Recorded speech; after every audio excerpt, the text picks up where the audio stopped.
Hello! It's been forever! And so much has changed. Still haven't drank. Still sober. Still haven't drank.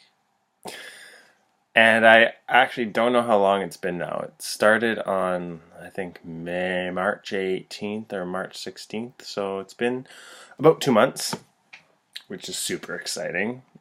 Days pass by without me even realizing it now. And the struggle is real, but the struggle is also not forefront in my mind all the time. So that's cool. Have about another month or so to go before I reevaluate and decide where I want to take this next, if I want to continue or if I want to, you know, get really drunk. I don't know. We'll see. I've been living for the past 2 weeks on an island called Salt Spring off the coast of the lower mainland in British Columbia, and it's amazingly beautiful. I've been working in a gluten-free bakery and spending time on the property that my mom lives on, and the view is breathtakingly beautiful. I get snared down there. I just sit and stare because it's so beautiful, and I can't tear myself away from like nature.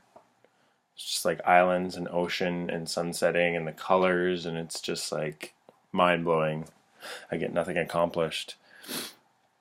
I don't know. I guess I've been doing it like this is always forefront on my mind, so there's always thoughts coming into my head and different perspectives and opinions and stuff like that. And I guess I just haven't really thought of a way to articulate them in a way that's not just me blurting out an opinion and just then kind of sitting awkwardly like, oh, what do I say?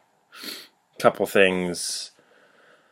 I worked a few weeks ago I do catering a lot, and I catered a 16-year-old's birthday party. And I found it interesting that I'm pretty sure, well, I know there was alcohol there. I'm not sure if they were all drinking, but they were all drinking something. And that just came about after I had read in one of my books that I've been reading that talked about how alcohol has become this big part of as a rite of passage. Like it's something that's like, oh, you're an adult, now you can drink. And there's this certain glamour that's held around alcohol. It's something that's special, and so I can see how as we're growing up, if there's not a healthy introduction of alcohol or any other substances, not like you're gonna have heroin healthily introduced into your life, but you know what I mean. I can see how that can lead to this, putting alcohol up on this pedestal, or like I said, this big glamour, making it very glamorous, because as a child, the things that you're not allowed to do, like driving and drinking, and for some reason, like, responsible things like voting don't fall into this category, but it makes it very, I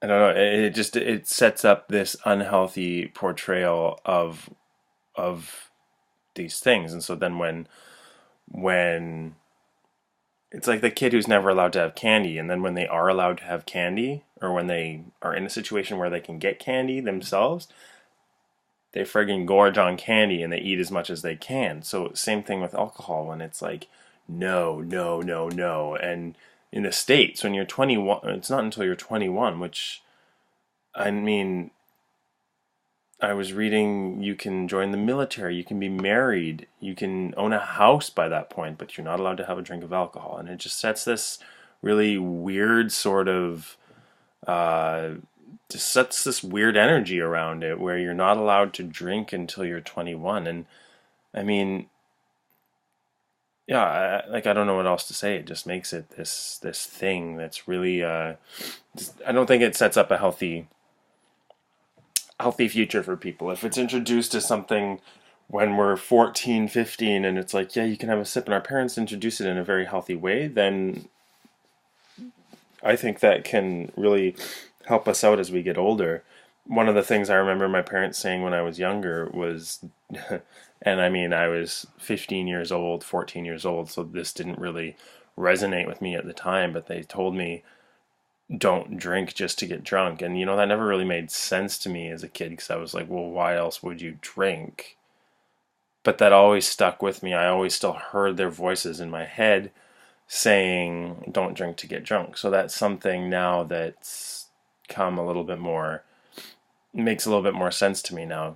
You don't need to, down 4 beers, or don't even need to sit for the whole evening with that end goal of getting drunk. Just like have a couple and relax and enjoy yourselves. Drink because you like the taste of beer, not because you want to get wasted. I guess one more thing, and it was more of, I don't know, not a wake up call, but just like it was slightly irritating in a way. And I went to a movie, and I think the movie was rated PG. It was The Avengers, so family movie. And one of the commercials before the previews was for, I think, a alcoholic liquor, and the commercial was instructions on how to make a gin and tonic. And I was thinking, this theater could be filled, say it's Saturday afternoon, the theater could be filled with families, and half of the theater is, kids who are 8 or 9 years old. And there's this commercial, and, it's big and flashy, and, party, things that look really glamorous again, and it's how to make a gin and tonic. And I'm thinking, how is this going across for these young children? Me, I think I can kind of disassociate from commercials and, you know, think critically about them. But I mean, a young child who is so heavily influenced by everything around them and is always watching, always listening. There's a commercial on how to make a gin and tonic. So I don't know. It just struck me as really odd that's okay for alcohol companies to advertise like that. And it made me think of in the past when tobacco companies were allowed to advertise, and how now the idea of a tobacco company advertising online or anywhere seems absolutely ludicrous to me, and I'm assuming many other people, because the, health effects of tobacco are a lot more apparent today. And I would argue that the way that we treat alcohol in our culture is in many cases very unhealthy. And so I don't know if it's time that as a people, as a culture, we take a look at how we're allowing alcohol to be advertised to, because I don't know that there are any restrictions at all. It's something I'll have to look up and do some research on, but as far as I know, judging by that commercial, or the beer commercials on TV, can advertise wherever, whenever, however they want. So anyway, time to get ready for work. Toodles.